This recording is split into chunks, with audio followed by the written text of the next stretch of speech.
Hello everyone, my name is Sue. Welcome to our assembly.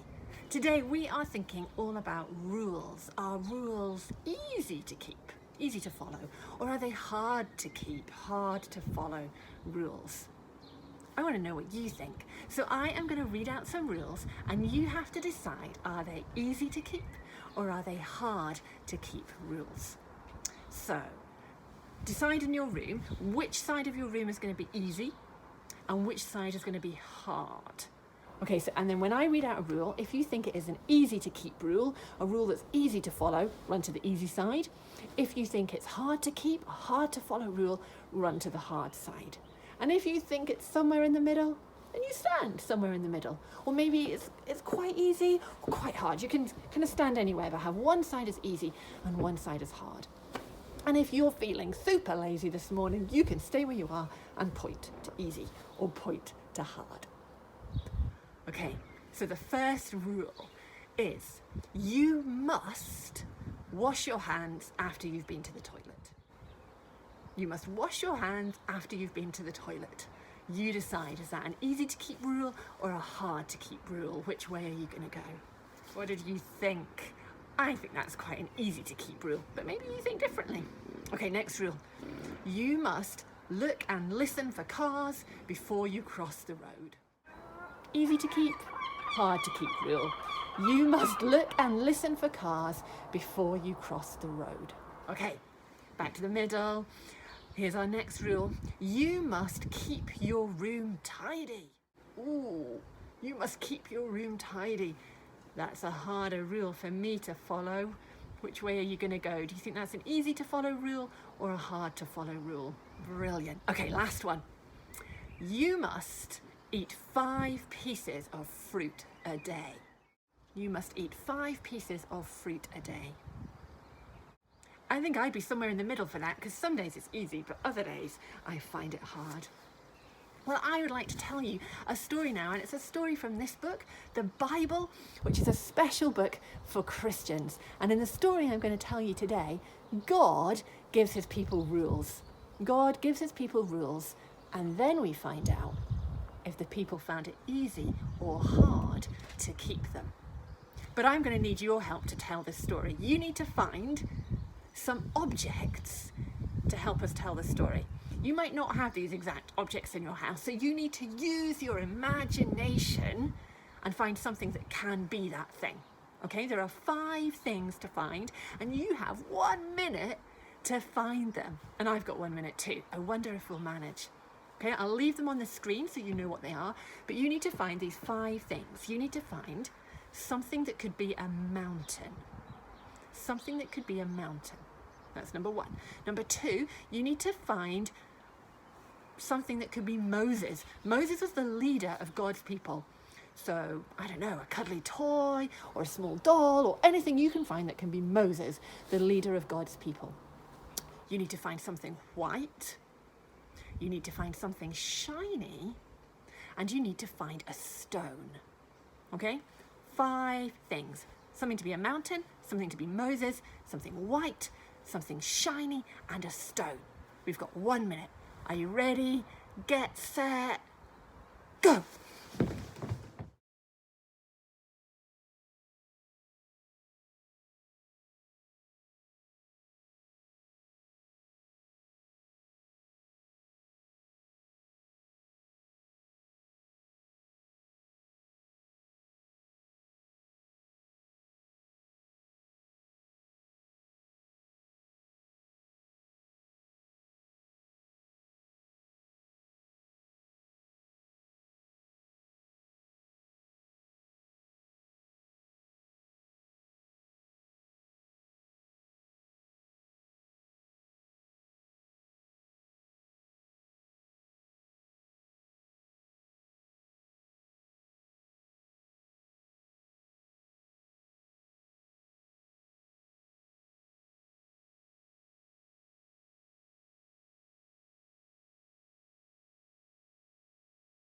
Have you found your 5 objects?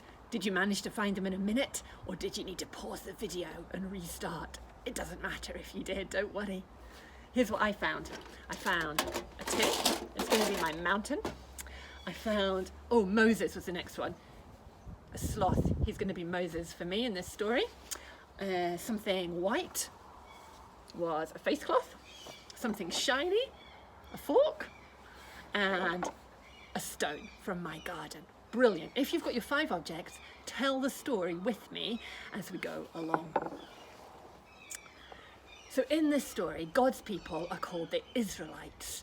Moses is their leader, and they were slaves in Egypt, but God rescued them and helped them escape, and he did some amazing things along the way, making sure they always had food and water and parting a sea so they could get through it, but the Egyptians couldn't chase them. The Bible says that they stopped and they camped in the desert at the bottom of a mountain. It was called Mount Sinai.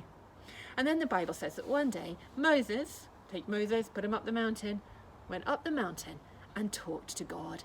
And God said to Moses, Moses, I'm going to give you some rules. I'm going to give you and the Israelites some rules. And if you keep them, you will be my special people. Well, when Moses came back down the mountain, he chatted about that with the Israelites, and they said, yes, we will keep God's rules and we will be his special people. They were pleased. Well, 3 days later, the Israelites and Moses woke up to amazing things happening. There was cloud covering the mountain. Take your white thing, put it on top of the mountain. There was cloud covering the mountain. There was thunder. Clap your hands. And there was lightning. Take your shiny thing and make it lightning. Brilliant. And then they heard a loud trumpet blast. Can you make a trumpet blast? I think yours will be better than mine.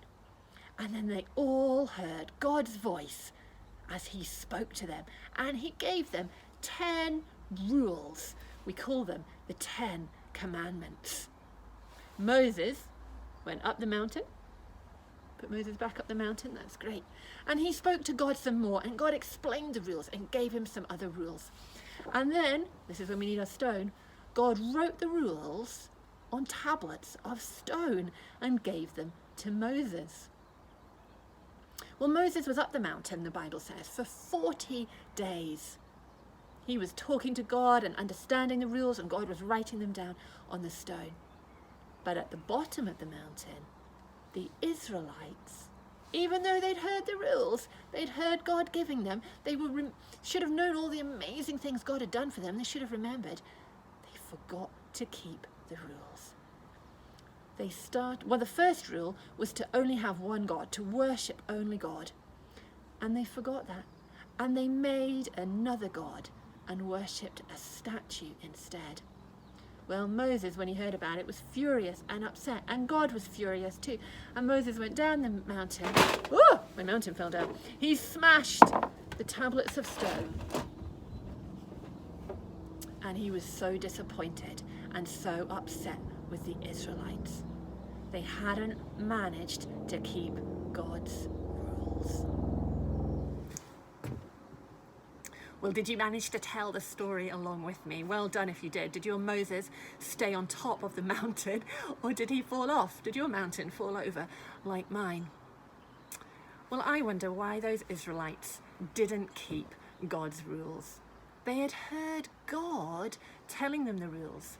The Israelites, like Christians today, believed that God had made the world, that he was in charge of the world and was in control of it, and he understood it best. So he knew best. He knew what rules would help them live the best life and keep them safe.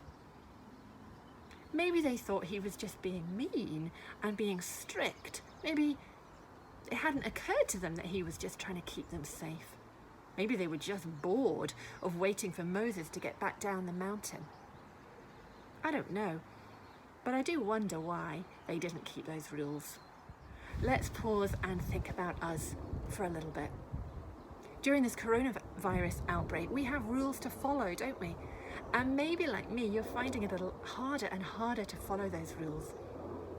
Maybe, like the Israelites, we're getting a bit bored of waiting for something to happen and getting a bit bored of keeping the rules.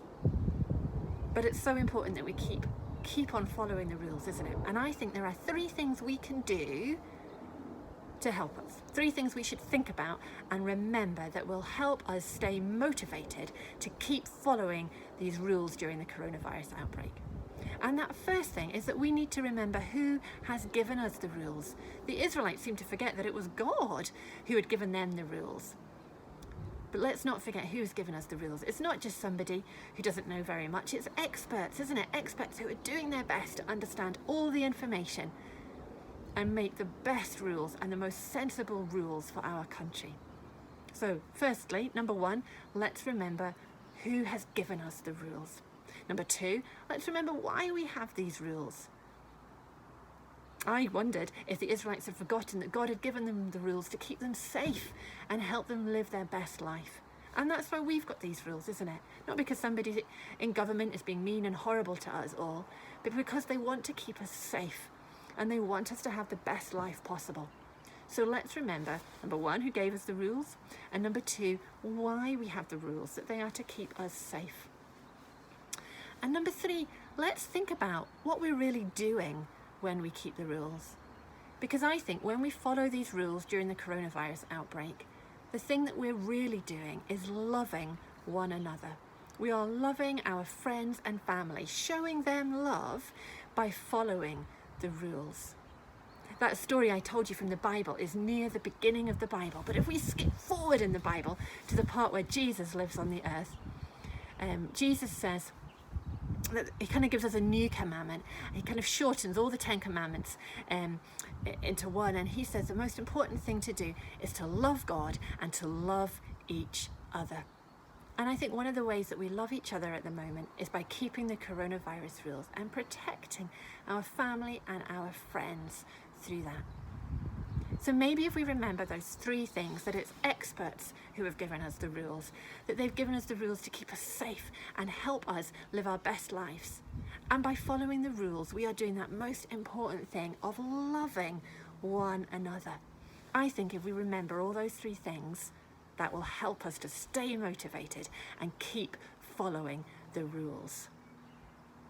I want to leave you from this assembly with a little challenge. We're right at the end now of our assembly, but here's a challenge for you.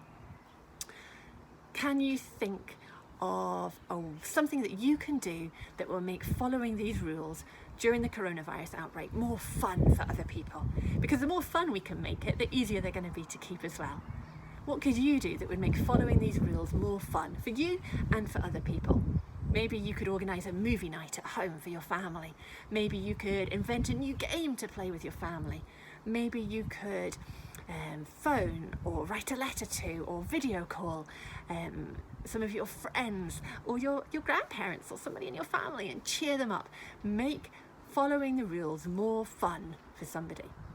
So thank you so much for joining us for this assembly, and I would love to hear how you've accepted that challenge and what you've done. How can you make following the rules during this coronavirus outbreak more fun for everybody so that we can all keep going, following the rules and keeping the rules?